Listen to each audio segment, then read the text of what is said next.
So just before we get started, Gary, let me just say that I appreciate you guys showing up for Gary's photo talk. He did one, I think was on, where, Gary, the last one we did? Madagascar. Madagascar, and it was well attended.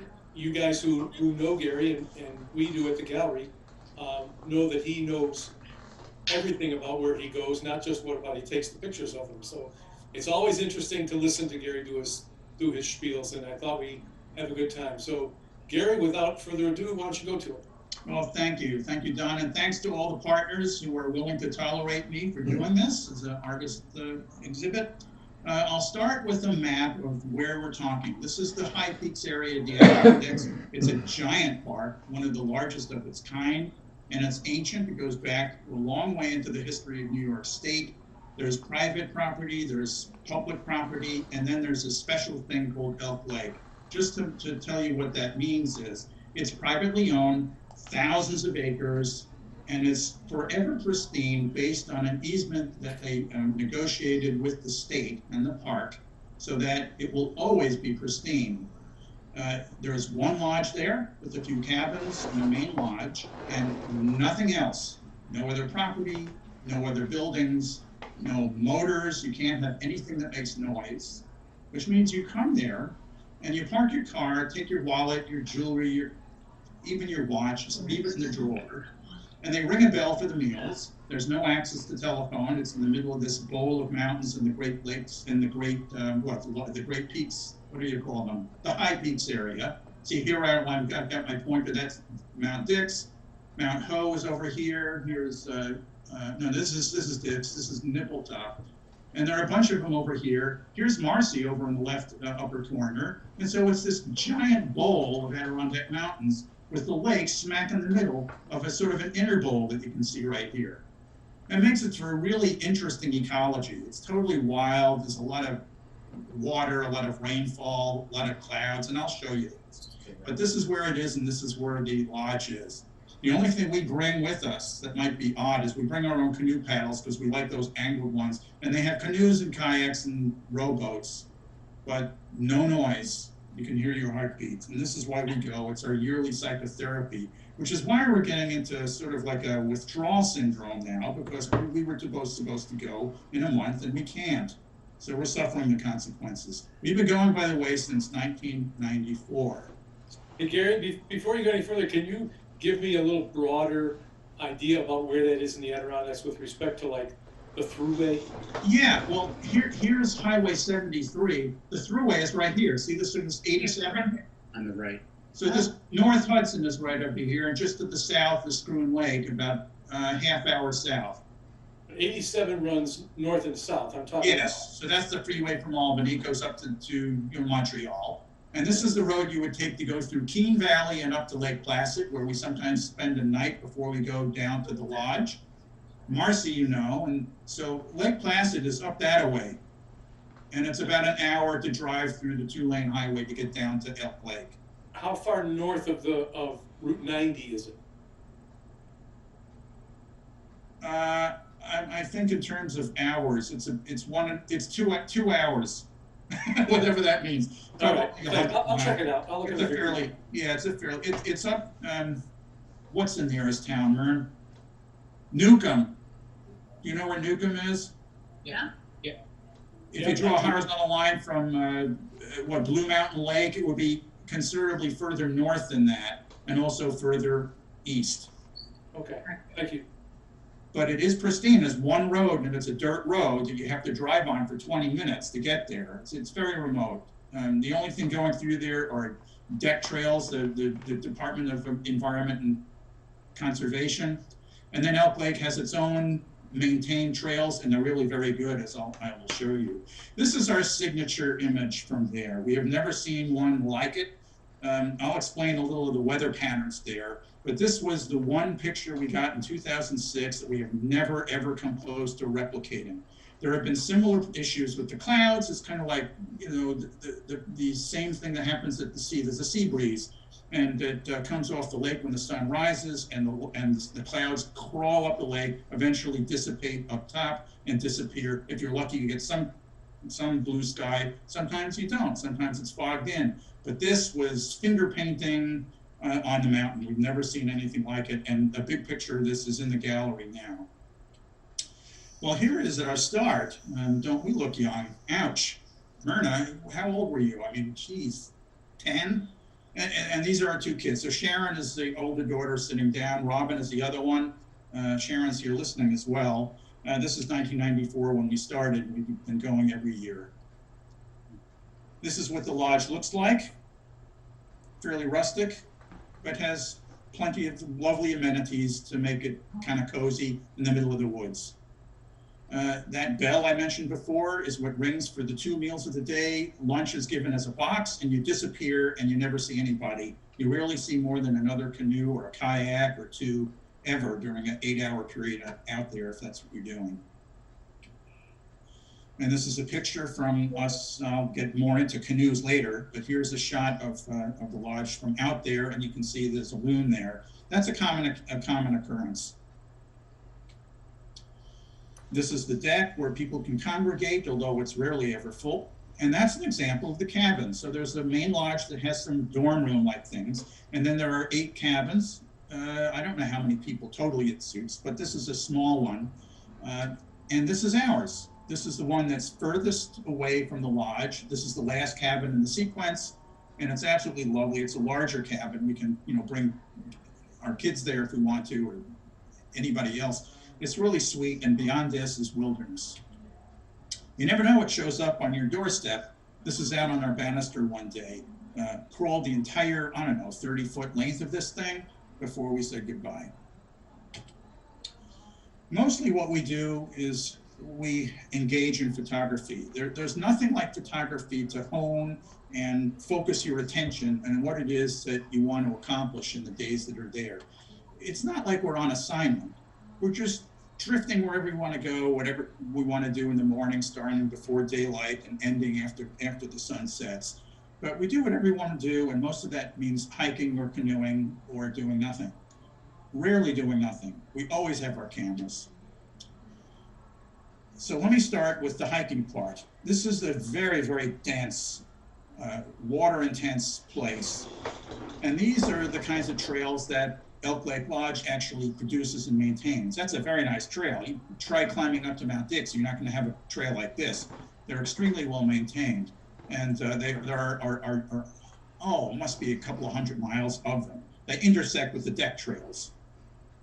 Here's what it looks like, dense, away from the lake, and you can barely see 50 feet. And this is, of course, in autumn. We tend to go in autumn. You really have to watch where you're going because you can't really see. And it's no wonder you don't see a lot of land mammals.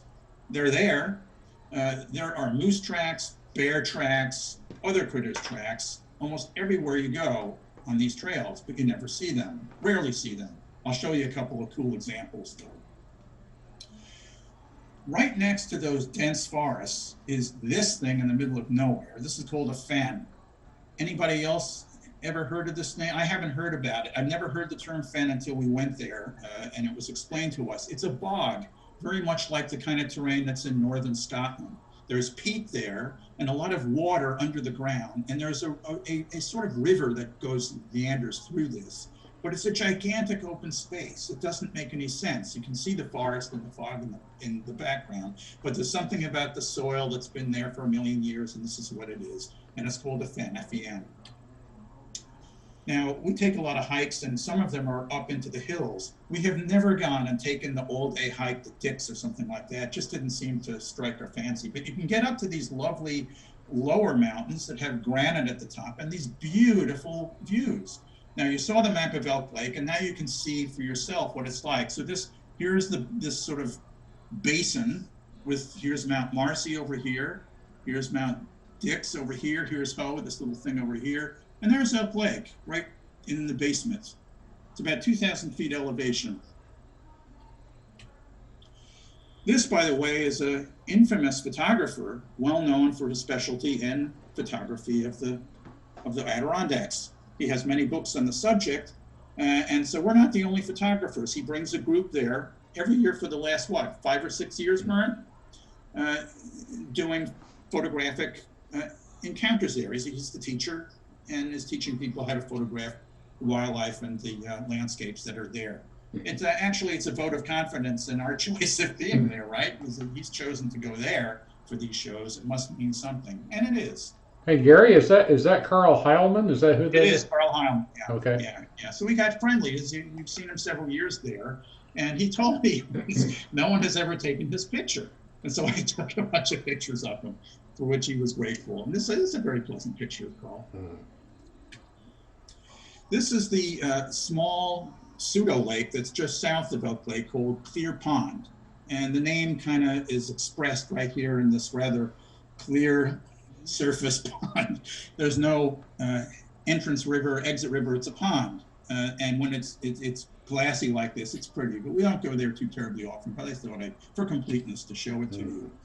And this is what it's like. The streams is myriad of streams and all around the lake that feed Oak Lake water. And there are two larger rivers that enter as well. And I'll show you the main inlet, which is where we spend a whole lot of our time.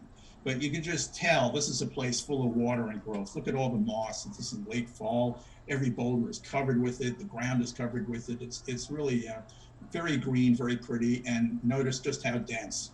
You can look about 100 feet up into this and then it's gone. Okay, so now for showtime. This is an iconic location right outside the lodge itself on a little bluff overlooking the deck. This is 10 years ago, and I know that because this is the old deck before I'll show you the new one. But I get up in the dark and go out there with my gear, my tripod, and my poncho in case it rains. You know the old moniker, there's no such thing as bad weather, just inappropriate clothing. We have all that, and when we travel, we go with it all. We go in the canoe, we have all the stuff for the rain, we don't care. But here I am with a tripod, and this is about a 25-second exposure, which is why the lake is so glassy. It homogenizes the lake in all its ripples. There's a lot of clouds and this and that, and this is cold blue. This is a blue hour if everything was. I could not see very much here. It was the camera that did this, 25 seconds for that. And I do this every year. I get up in the dark and go out there to see what I get. This is a long time because I haven't gotten anything better than this. I keep trying. Here's about a half hour later, 45 minutes later. We now have the sun showing a little bit more anger to get up over the noise. Here's the sun over there on the right. And this is the new deck. You can see very different, but it's exactly the same location, same picture, different emotion. Here's another very different emotion. This would be about a half hour later than that, but a totally different weather pattern. Now you can see the sea breeze effect as the sun is warming up the land, and it's now rising. It's drawing water into clouds on the shore, and then it's drifting north, upward. And you can see it doesn't go far. There's these layers of dense clouds. There's 1, 2, 3, maybe 4, and then it dissipates into the ether of the sky. And we see this a lot. There are times when it's not that way, and I'll show you that too. But look at this whacked out job. This occurred once in 25 years that we've been there. This is like cotton balls in the sky. Huge number of them taking up almost the entire sky. You can just see on the other side down by Nipple Top, which is this mountain. You can tell for obvious reasons. And it's clear down there. And then there's this, fire in the sky. In 25 years, we have seen this exactly 3 times. One time, I didn't have my camera. Myrna almost killed me. Or she didn't have hers either, but it was my fault. In any case, I ran back to get my camera. By the time I was back, it was gone. And so I have never gone to dinner or breakfast without my camera ever again. This you know about. The sun here, this is unusual because it's morning fire. The sun is off to the right behind the hills. The clouds are high, they're cirrus clouds. And I took a long exposure to make the cirrus kind of disappear into these sort of waves of red and pink. And you can see the distinction. Here's a cloud that has no sunlit on it, and it's white, this giant thing here. Awfully pretty. Nice moment. And here's one where the sun is at sunset, and I took a short exposure to show the sinewy lines. They almost look like an aurora borealis, except that they're pink and red instead of green. Do you see that? Does it kind of look borealis-like? No comments. All right, maybe it's not. Yes. It's just me. But you know what's interesting is that the light is now, you know, shading the lake, but it's bouncing off of these clouds, turning them red, and they in turn are shining back down on the autumn leaves on the hillsides, which I thought was a very sweet effect. This is one of Myrna's. At the same time I was taking that earlier picture, Fire in the Sky, she took this hamburger sandwich in which you have the actual pink sky reflected in the water down below, and there's the forest and its reflection. Kind of an interesting pancake, I would say. And this was at the exact same place as the other pictures by the deck, except I didn't want the canoes for this. I wanted to pitch the wide angle lens upward. And this I didn't expect this. This was another one of these, you know, 15, 20-second things, but with 16 millimeters. The stars are still effectively points. But there's light from the sun, and the clouds are light, and then there's all these stars. So the camera is really integrating all of this at once. And these are buoys from the lake, and they are, of course, very bright, and so is the deck. Just kind of an unusual. I didn't expect to get this picture. The camera saw this. I did not. But I don't mind keeping it. Here's another example of the inversion layers and what happens with the sea breeze effect. A layer, another layer, another layer, another layer behind the hills, another one, and then clear sky. This almost looked like some, you know, if you thought maybe there were flying saucers in here, that would be what that looks like. It's an interesting pancake effect, isn't it? I'm always fascinated by this. And here's one where it's totally the opposite. Sometimes there's fog, the sun can't get a hold of the mountains, and so it just dangles there in this very ethereal, very soothing kind of image. The lake is relatively still, but if you think this is still, hang on a minute, and I'll show you glass for a lake. Here's another version of the inversions, but this is with a whole lot more clouds. And you can see the differences that all of these pictures are just, one is more different than the other.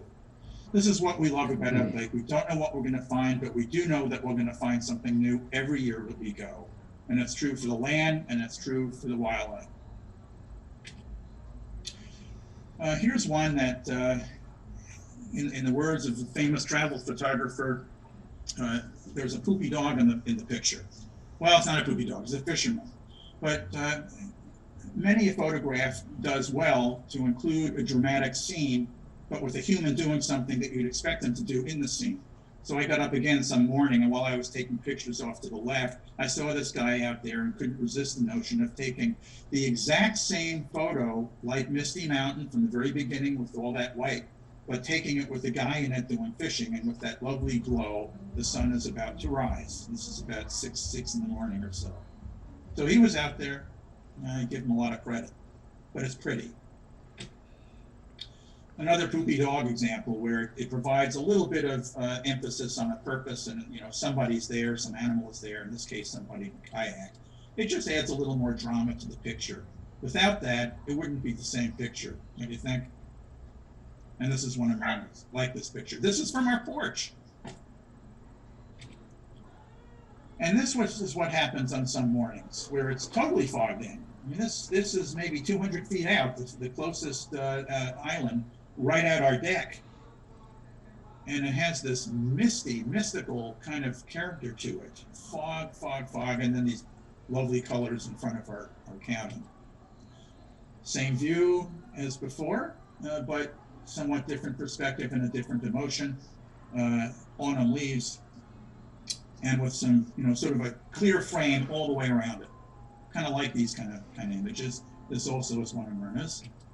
And this is exactly the same place, but zoomed in a little bit to get rid of the boulders and no leaves. This is an early morning shot again. Cobalt.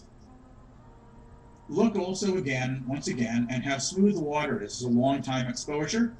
It averages out the reflections of all the little waves and gives you this glassy effect. So that's it for the sort of land form of the show's images. Now we get to what we really enjoy during the major part of the day. Immediately after breakfast, which usually means about 6:45 or so, we take all our gear. You can see our gear. You know, it's kind of, you can't kayak with 4 cameras. We have 4 cameras, 2 each, one with a short lens, one with a long, because you never know what you're going to find. Where you have to be prepared. And if you're not ready, you don't get. And so here we are, heading out into the lake. And at some point, we'll stop for lunch, which is what Myrna is searching for here. But what's interesting here is this is no longer Elk Lake proper. This is to the north, where the river that feeds Elk Lake is coming. And it's a very slow-moving river, very wide, and we call this the inlet, or they call it the inlet. And it's about a half a mile to a mile long, wouldn't you say, Myrna? And it's beautiful. It's a totally different ecology there, a little more wild. We see a lot more birds there, and I'll show you in a moment a couple of giant, long-standing residents of the great heron family here, which we've known about for 15 years perhaps, and we still see them every year, or most every year. This is about the largest beaver dam I've ever seen, and this is actually with a high water line. Myrna's kneeling in the canoe and taking a picture over the top. You can see the water line, the water in the back is here. This is a serious dam. There's nothing coming through here that's not going to be affected. And this is about 3-4 feet. We have been there where the water of the lake is lower than this by 2-3 feet. This thing is big. It's about 6 feet high and doing a very effective job. Okay, this is what I mean by glassy water. So this is the real thing. We are out in the canoe early morning when there's zero wind, and there's usually a day like this every time we go, somewhere in the 7 days or something like this. And you have to paddle very slowly, because if you do anything or slow down, your bow wave is going to go out in front of you and destroy the picture. So we basically, when we see glassy water, glass water, we go very, very slowly, barely paddling. And at some point, I asked Myrna to stop, and I'm just paddling along, and she's taking these pictures. If you turn this upside down, you'd be hard-pressed from a distance to tell which side is properly up, but this is the proper up. This one is in the gallery, by the way. It's a 20 by 40, and it's quite an impressive photograph, and it was taken long ago, because you don't really get this very often. And here it is again, but this is a close-up version. So here we had to get the canoe in such a position that we were nowhere near having a wave overwhelm this set of leaves. So we crept in low and slow, and it was a one shot to get this only, because if you stop or slow down, it's gone. And Myrna was up in the bow, and she took this lovely picture. What I think is really cool is that the tensile strength of the leaves pushing on the water. This water looks like it might as well be some kind of a sheet. And of course there are loons. I don't think there's been a year where we didn't have loons, maybe one, but there's anywhere between 2 to 8 at any given year on the lake at one time. Some of them are very gracious and will let you get close, like within 30, 40 feet, and others are freaked out all the time. You don't get to take many pictures of them. But we have a nice collection of these loons. They're wonderful birds. They're awfully, awfully special. This one just came up from the dive, and we just Myrna happened to be in the front, caught this wonderful sheet of waters that came up. And this is another one of Myrna's. It pays to be in the bow, because you get to find these things, and I'm trying to steady the ship and help get these. And this was a lovely moment. Boy, did they have really impressive eyes against the black. Now, this is a color picture. This is a black and white. Now, they're black and white birds except for the eyes. So if you don't have the bird, some kind of behavior like shaking the water off the beak, this, to me, deserved black and white. I'd be curious what you folks think about that choice. But I like this one as a black and white. Works that way, especially with those driblets, because you know he's been shaking his head. So yeah, they have chicks. We're too late in the season to see the tiny ones on the back, but they're still there, and they're still very close with the family bond. And this is a good example of it. Very cute. And here's another, like the symmetry. Okay, this is interesting. So these are the clowns of the duck family, merganser ducks. I cropped this like this, and you'll see why in a moment. This is kind of an odd man out thing. This character's looking one way. These 3 characters are looking the other way. You would think that this is numero uno, dos, tres, right? 1, 2, and 3. How come you can't see the whole picture? I will show you. Oh, okay. I cropped it so you can get this. This is an MC Escher version in wildlife. So you got that sequence, right? Now look. The one that you thought was in the front is actually in the back. The one in the front is in the middle, and the one in the back is in the back. 1, 2, 3. Oops. Well, they didn't care for us getting too close, and so they ditched pretty quickly. But you can actually gather quite a lot of behavior with these characters. They're kind of the clowns of the ducks in the region. And sometimes they show up in large numbers. This is one of those foggy mornings where we went out in the thick of the fog. And you can see, I mean, this is only about 100 feet away. You can barely see it.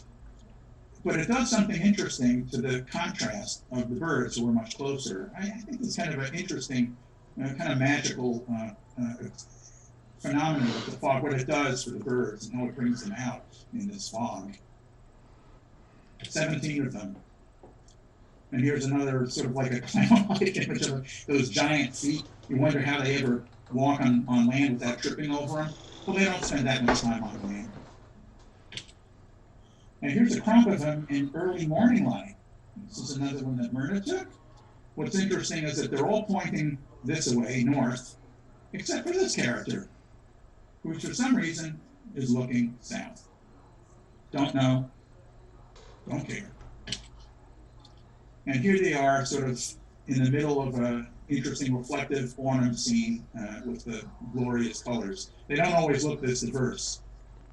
This was a good year for the colors.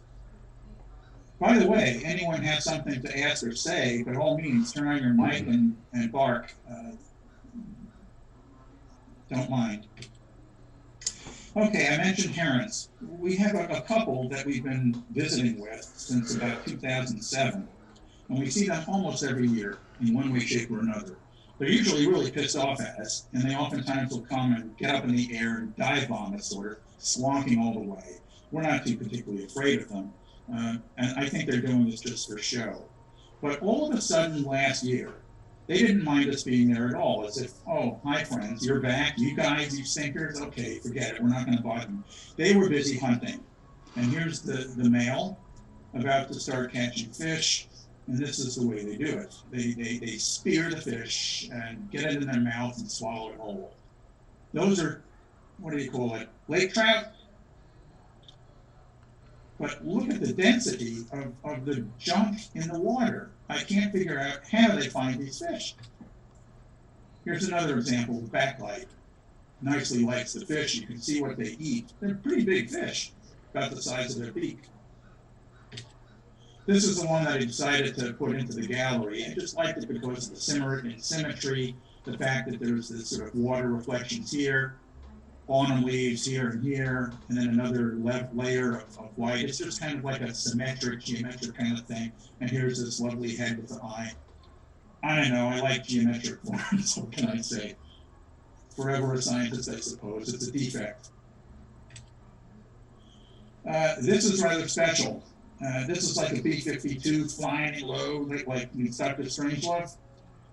Notice that I'm looking over the top of the bird flying, and there's the shore, which means I'm higher in the canoe than he is flying. And he's an impressively large bird, and he's coming right at me. So this was an interesting moment. I was lucky to even get this picture. But now I have an interesting, he went right by us, and while I do not like taking tail pictures of birds, that's usually a no-no. When they get into a position like this, it's one of those elements that breaks the rule. I kind of like this picture, even though it's a tail shot. It's not a tail shot flying up in the sky. Maybe this is something else. He's looking for a landing spot. And watch this sequence. This is the first, and I'm going to just go quickly through these. Watch the body language. There's the rock, air brakes, contact, done. Pretty cool, huh? All right, moving on. This is an area where one of the streams comes into the lake. And as if it were a micro version of any river that goes into the ocean and creates a delta, this is kind of the equivalent of a delta. The creek is over here to the left. And here's a piece of brown. The creek is right in there between that and the boulder. And here's this brush, early brush as the sand picks up as it comes in from the river over a period of hundreds of years. And here's the peninsula where there's full forest, and then there's this thing where there's not much life on it. So even these trees here are trying, but they're dead. They'll die. Sooner, 100 years, they'll be climbing out here. But this is kind of a lovely place, and I like the juxtaposition of the brown bog, the delta with the leaves and the clouds and blah, blah, blah, blah. But there are other ways of shooting, and this is a good example of why we bring all our gear with us, because there's nothing wrong with shooting in the rain. In fact, the rain brings out the saturated colors and gives it a different mood altogether. I kind of love those raindrops with the circles everywhere. And the only way to do it is to get out like this in a canoe, so you got the water line right in front of you, and take a very wide angle shot like this, and look at the difference in the color of the plants. So that was a lesson. And yeah, we had raincoats for us, we had raincoats for the cameras, raincoats for the raincoats. It works. Here's another effect of going out in the rain. All of those lilies that have water drops makes for a rather striking image that's not seen at any other time or any other way. And then here's one of Myrna's infamous,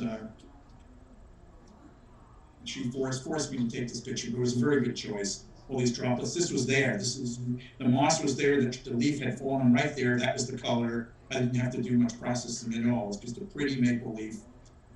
And then this is Myrna's version of the day. These are very red-purple lilies on the surface, but the background is that same red oak tree that you saw in the background a little before. That one. We're on the other side. Makes for a nice abstract, and this one is hanging in the gallery too. This is an interesting segue to an interesting story, but this is the kind of driftwood that you see, if you can even call it driftwood. There's a lot of stuff growing at the bottom of the lake. It didn't always used to be full of water, and then there are these things. Doesn't this look like somebody's antlers then reflected in the water? So that's a good way to start, into antlers of moose. So when you think of places that are teeming with wildlife isn't something that I would strikingly say is the case in the forests that are up north and further north than here, unless you're into herd animals like elk, in which you can see teeming with wildlife. Moose are different. They're isolated individuals. They're huge. We go every year and we see footprints all over the place, and the footprints are much larger than our hand. And we see that they're fresh. And these gigantic things are never seen. In the entire 25 years we've been going, we saw one moose. And the people who live there rarely ever see a moose. This is one of the 2 or 3 that they've ever seen. They get very excited if someone brings a picture of a moose. Well, this was in the morning and we were getting into our canoe, and all of a sudden the birds across the lake went crazy, squawking and squeaking, multiple species. And the birders among the group, also at breakfast, had their binoculars out, and they looked across what's going on with these nutcase birds. And it turns out this moose was getting into the water, their water. And they went nuts, and the birders were thrilled and told us about it. But this was several hundred feet out. This is maybe a third of a mile out there. And so we plotted an intercept course, seeing that he was going to be swimming across the lake. How often do you see a moose swimming across the lake? So we plotted our course, and luckily it worked out pretty well. But we didn't know just how close we could get to this guy without freaking him out and having him come running after us. And he didn't have any trouble swimming across this lake. And in fact, here he is standing on the bottom of the lake at this point, right? I mean, look how high he is. He's just sitting there watching us. And so these are big animals, a full-grown moose, but not a fully developed male moose. So he has antlers that are kind of the small side. But he's gigantic, just like the adults that have the big bullwinkle antlers. And we had a good time with him. This one is up in the gallery. Lovely. Coming up on one of the islands, we happened to catch him at this vantage. He's still looking at us, but he doesn't seem to be so interested in hunting us. And so we graciously pulled off to the right and went to the other side of the island, thinking that we'd get a nice shot of him jumping into the water, and indeed we did. And here he is on his way. Now, after this island was the mainland. He knew exactly where he was going, and he gave us a greeting at the end of this journey, and here it is. That's his editorial comment about what he thought about us. Now, nicely, bald eagles are returning to the Adirondacks, and we've only seen them in the last 3 years, and not for the previous remainder of the 25 years. And yet they're coming back slowly but surely. This is a fully grown eagle, and had a chick was just about the same size as this guy, and that's him. This one is up in the gallery, coming in for a landing up by the lake, and we're in a canoe, so we get this nice vantage. It's either the mother or the dad, I don't know which. Kind of looking at me. Here's looking at you, kid. Yeah, that looks like a pretty nasty view. And here's the two of them with some kind of interaction. And I like this one the best because it's at eye level. So here he is. When do you see a bald eagle on the lake on a driftwood? And we're in a canoe looking straight at him. Didn't take long before he flew away as we got a little closer, but it was a nice moment for us. We're getting near the end. I just wanted to point out that Lake Placid is a very nice way to go the northern route, to come down to Elk Lake. We usually spend a night in advance here so that we can get a jump start in the morning. But long before we check in at 3 o'clock, we go down there just after a quick breakfast, and nothing prevents us from picking out a canoe and starting and getting a day's worth before we actually settle in for our time. This is the Mirror Lake Inn, by the way. And for those photographers who care, this is a 10-second exposure with a small aperture you can see from the lights, and I, like an idiot, am standing in the middle of the street, and that's a car trail. Okay, the things that we do for photography, sometimes not so bright.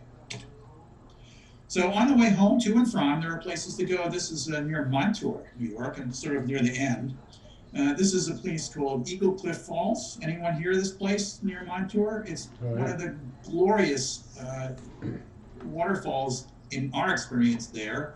This was the first picture that Myrna and I got published in what used to be a magazine called Shutterhug. And we were thrilled about that. Why were they interested? They were interested in extreme depth of field. This is in focus, that's in focus, and this is in focus. Well, it's not hard to do with 16 millimeters and a tripod. This, believe it or not, is about 100 yards from the thruway, which is right beyond all of this crud back here. These are egrets, of course, and this is Montezuma Wildlife Reserve, which I presume most of you know about, have been there. And we sometimes stop through there and get off the freeway on the way home just to see what's happening there. This is Letchworth Gorge. You all probably recognize this. This is the first time. We have always enjoyed the notion of going out there to watch the balloon launches Memorial Day weekend. But typically we go in the evening because we don't want to wake up in the dark at 4 o'clock to get there for the launch at 5:45 or whatever.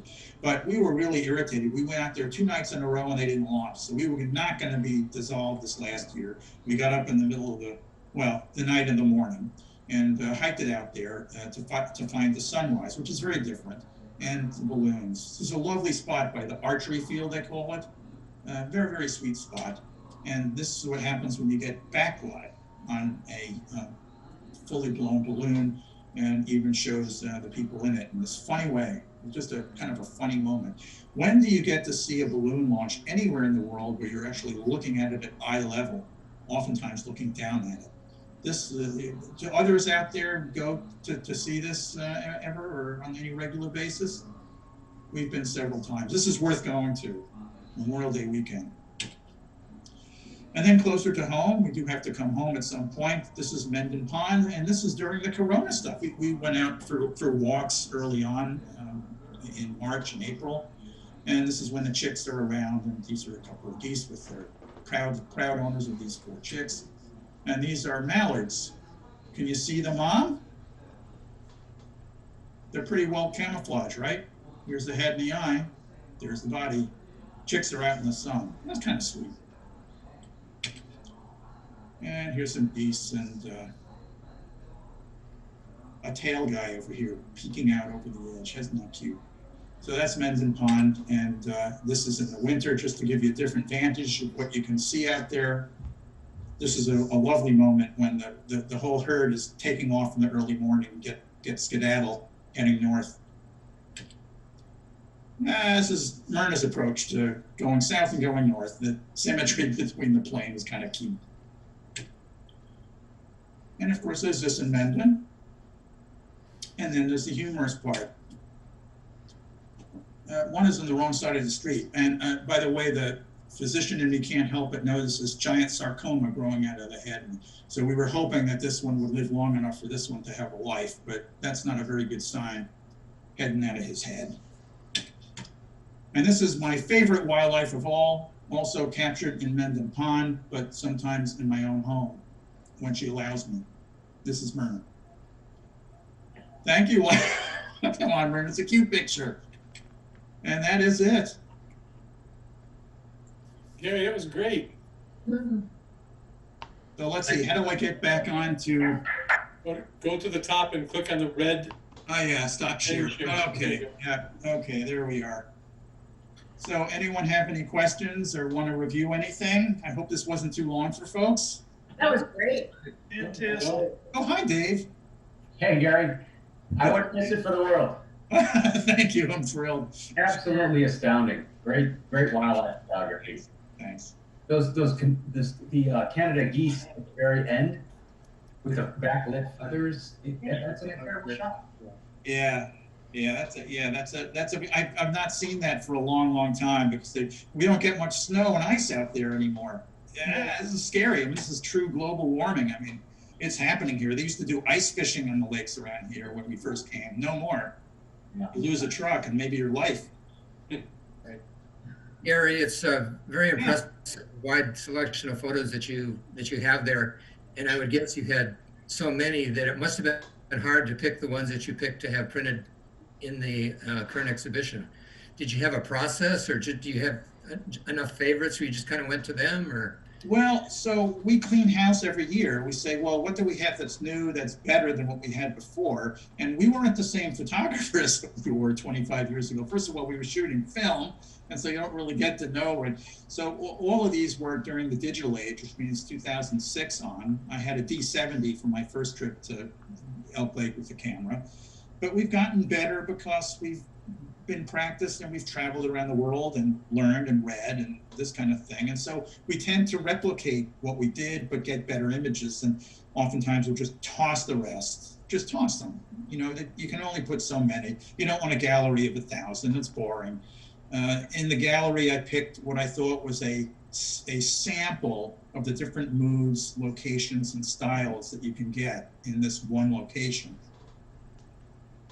So I guess it's not magic, it's sort of fanciful. And you know, if I gave this to you or gave it to Don or to Carl, the same set of 100, maybe 500 pictures to look at, you'd pick out different ones.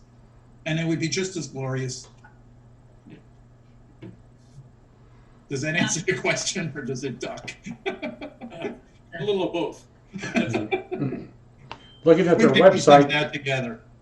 looking at their website, they showed that they're closed right now, and I'm kind of surprised. It looks like that'd be a great place during COVID-19 to get away and be isolated and not have a problem. What about the website? Elk Lake is closed. Yeah, Elk Lake, they closed it for the year. Well, so they made this choice in like February, March, coming from New York City.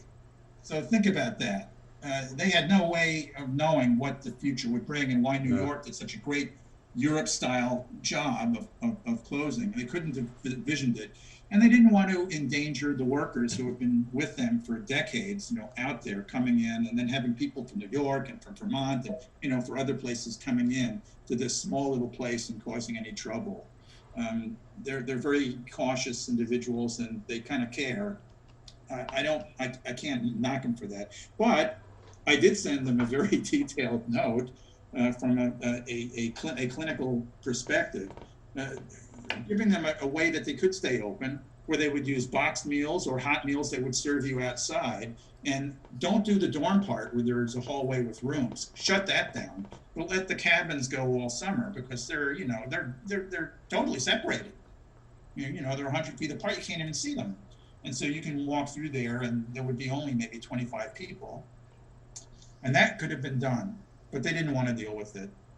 Let's hope that things will be better. If we have a vaccine by the next summer, maybe they'll open the season and do that. How did you discover them in the first place? Oh, that's an interesting story. So I showed you that picture of the kids. The year before we started this sort of inquiry, I got a book by a woman who lives at Blue Mountain Lake on all of these lodges, like 100 of them all over the place. And we looked through them and picked out a few that we might want to sample. And for 2 summers, before the kids went back to school, we went up and we visited 3 or 4 of them and stayed in Lake Placid. And the last place that we went and stayed there of the 2 years was Elk Lake Lodge. And it was so radically different from anything that we had been before. I mean, just the whole scenario, that we decided this would be the place. And over the 25 years since, we've always asked people, well, we have a lot of friends from there because a lot of people come back.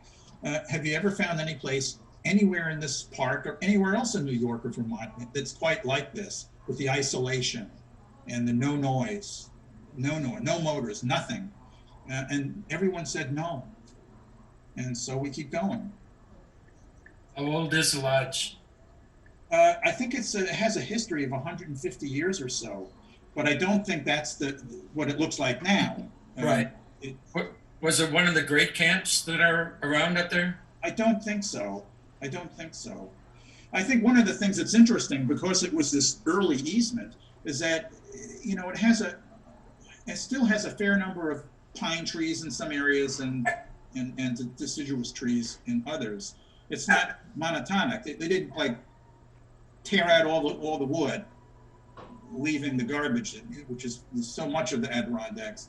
It is a kind of interesting place. And as you can see, where it's dense, it's really dense. Very interesting place. There's the combination of this basin, lots of green places you can go. Who's that? Oh, That's Dick. nobody we know. Okay, it's probably Myrna. Oh, well, she's yelling at me. No, I'm sorry. Other folks? Yeah. Hey, Gary. Yeah, hi, Ruth. Hey, Alex, good to see you. So, oh, hang on a sec. It's me. Closed loop. 2 computers going.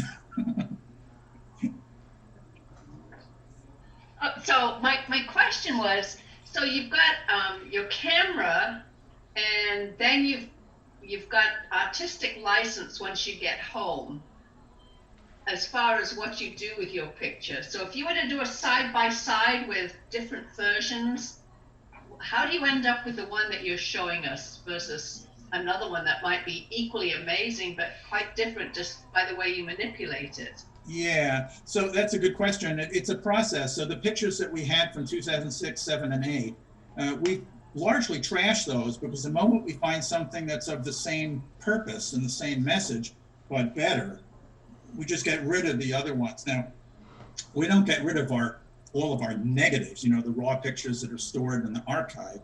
I will get rid of some of them at some day, just to clean them out. But the ones that are up on the website, or the ones that we actually want to use and look at, we're constantly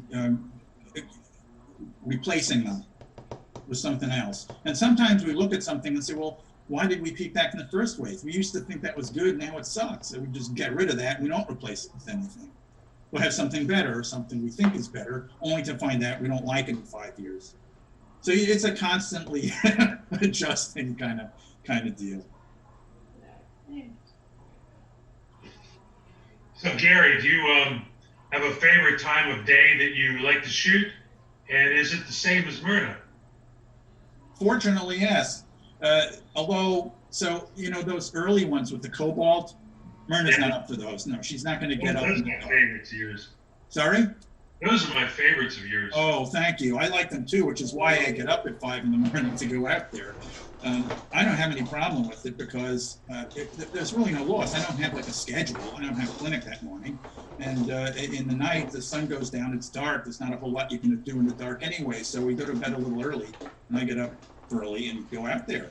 It's great because there's hardly anybody there except for maybe another photographer. And that cobalt it's almost magical, because the camera integrates over 20, 30 seconds.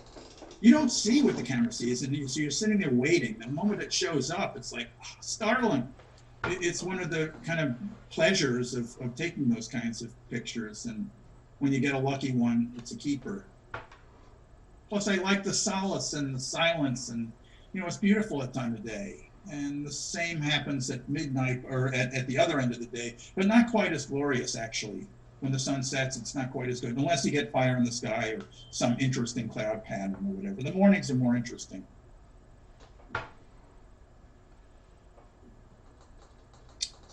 Must be some other curious. Hey, Gary. Yeah. I had a quick question. So it was very striking to see the stars up in the sky with that, and you restrained yourself from a much longer exposure. Have you ever done the longer exposure to actually see the circular? Oh no, that's a different technique in and of itself, and that's where you deliberately, give it a 30 seconds, and then or more. You send it out for 5 minutes, and then you do another 5 minutes, and you get those star trails. I've never done that, and since everybody else does that, I'm not going to do anything new. It's kind of like, why am I going to get a telescope and take a picture of the Ring Nebula? It's going to look horrible compared to the one from the Space Telescope, and it's the same nebula every year. Yeah, so what good is it? Fair enough. I could just get that on Google, and it would be the same as whether I took it or not. Well, it's my take on it anyway. I don't need to demean astronomical photography. I actually bought a telescope a long time ago, thinking I would marry it to the camera and do astrophotography, but realized I couldn't hold a candle to the experts who have been doing that for a long time with much larger telescopes and much better conditions. You bet. I really enjoyed the timed sequence shots of the Great Blue Heron landing. Oh, that was interesting. Yeah. That was, yeah. You never think, because it happens so quickly when you actually watch it happening in nature, that you don't really appreciate all the changes in the aerodynamics and the tilting of the wings and the tail and the legs first and following it. The posture and how it has to be preordained by the bird. They have to start doing that posture 30 feet out, bringing their legs forward and everything. It's amazing, and they just nail it right on the thing. They don't slip and fall on their butt. They just boop, and they're done, and they collect their wings. It was really something else, and it caught me off guard. This is one of the reasons why modern DSLRs with fast shutter rates, and you can go firing away 100 of them. I rarely ever do that, but this guy was so low, and clearly he was maneuvering, so I just kept going. That's great. And I think I deleted every other picture to get there, maybe every 2 pictures to get that sequence that I showed you. So if you were to put this in a gallery, would you put like a sequence of shots within a single frame, or would you put each in its own frame, but put them all in a line, or how would you? I thought about that, but the problem is I was panning. So I was trying to, get the screen so that the bird was as big as it could be without screwing up. And so you would not be able to do that very easily. I don't know, maybe some of the magicians out there, Sharon or Carl or Don, could you actually do that by piecing it together? And Carl's done it with the satellites, and tracked the satellite to the. I don't know, which one was it, Carl? That was the International Space Station going in front of the sun. Yeah, but yeah, you could take those and just blend them all together and have one photograph of the bird about 6 or 7 times in it, assuming you didn't pan when you. I was panning. But you were, yeah. The bird was in flight, and I wanted to, so then, the boulder he was going to land on, that wasn't there. I mean, it would be pretty tricky to do this. And also we were in a canoe, so we were moving. Yeah. Right. Be tough. I also love the bald eagle pictures. Boy, those were incredible. Especially the one with the dark background behind the eagle. Boy, that really made him stand out. That was beautiful. The junior flying in. Yeah. That one with the claws out. I think I'm talking about the one where he was sitting on the driftwood with the the background was dark. Yeah, that's the one I happen to like. Yeah.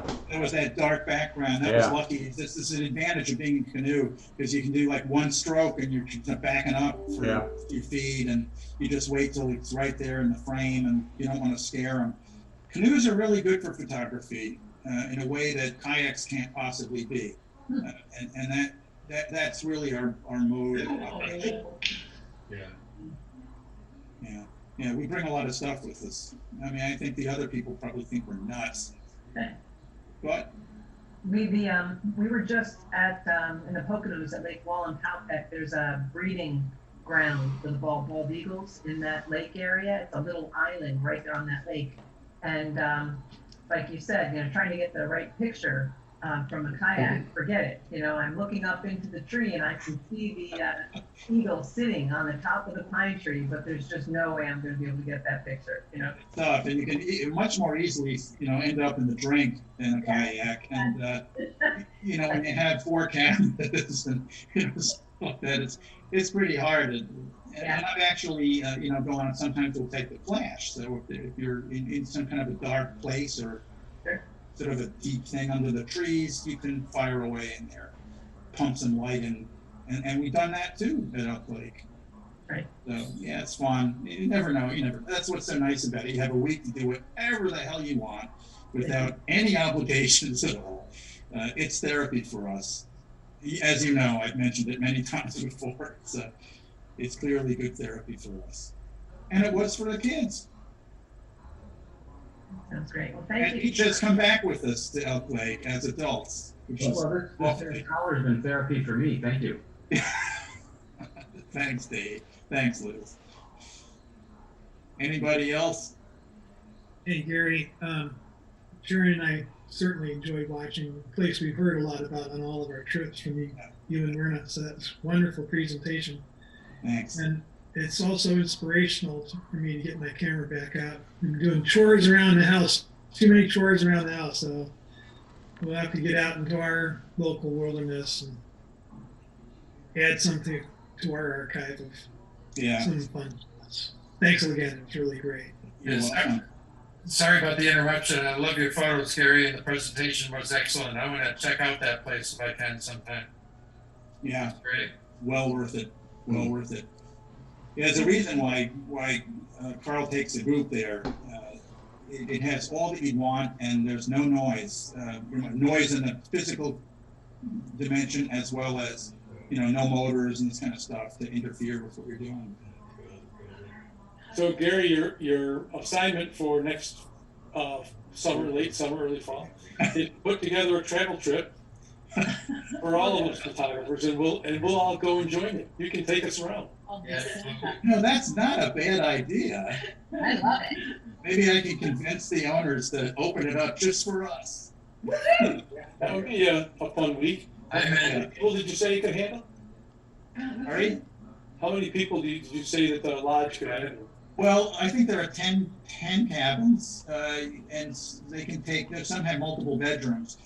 When we go to dinner, there's about 45 people there when it's full. That includes the people in the dorm. So that's a little big for a photo. 20 people is probably those that go in the cabins. We could easily fill 20 people. It would be kind of interesting to see a parade of 20 canoes going out to try to take some pictures. You want to hear something really cool? 2 years ago, they had a film operation there. There was some kind of a documentary on the Indian tribes that were there, and they came out with appropriate characters as actors in all the various forms of dress and with old canoes. They replicated 17, 20 to 40 to 50 in droves there. And they filmed this thing there on the grounds. It was unbelievable. Unbelievable. I wasn't there to see it, but I saw the pictures of it, and you could have believed, that could have been 1740 for all you know. Well, thank you, Gary. This was wonderful. Very welcome. Yeah, thank you. Wonderful. Great job. I will encourage all of you to try to stop into the gallery if you can and see Gary's pictures in the flesh there, or I should say in the aluminum. They're very nice. Gary, close to travel as we can do now. This was far better than visiting the gallery because you gave us the background, the sense of presence, and the emotion that you experienced as you were taking the picture. So when else do you get to spend an hour with the author of the pictures when you come to the gallery? So, Thank you, Earl. That's very sweet. I agree. Good presentation. Thank you. Well done. Thank you very much. Thank you. Always a Thanks pleasure. much. Gary, we're gonna hit you up for another one in the future. No doubt. I enjoy it. I'd be delighted. Okay. Excellent. Thank you all for coming. It's like having a book reading. Yeah. Yeah. Thank When you all guys very sign much. copies. Thanks, It was Gary. great, Gary. Great job. Welcome. Good to see you all. Bye. Bye-bye. Bye. Bye. Bye-bye. Bye, Myrna. Someday we'll meet again. Okay. Yeah, we look forward to Oh, that. look who's there. Thanks, guys. Yeah. Bye-bye. Bye, everyone.